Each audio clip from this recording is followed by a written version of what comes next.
Hi guys! In this video I'm gonna show you how to trim and seal corners properly using the Solitex Extasana and the TESCON EXTORA tape.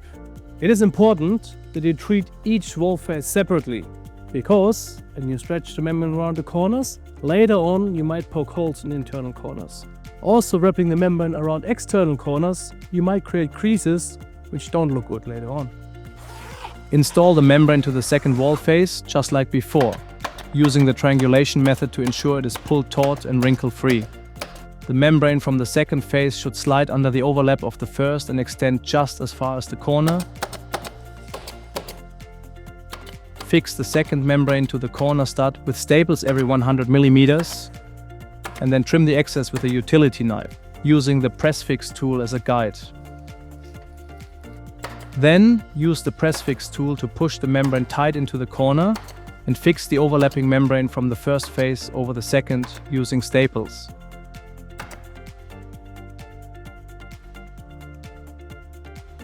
Use TESCON EXTORA tape to cover staples and stop any leaks.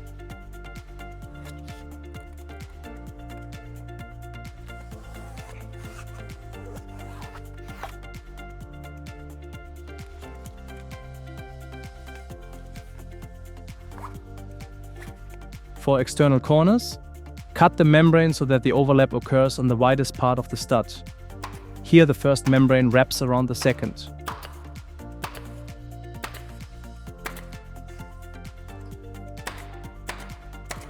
Staple as close as possible to the edge, in best case within the 30 mm overlap, because the 60 mm tape will cover the staples and you have the best protection.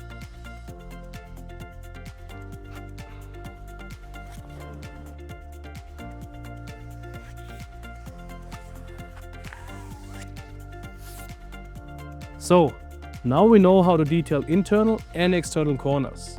Use the TESCON EXTORA tape, because you will have a durable connection and it will keep wind and water out of your structure.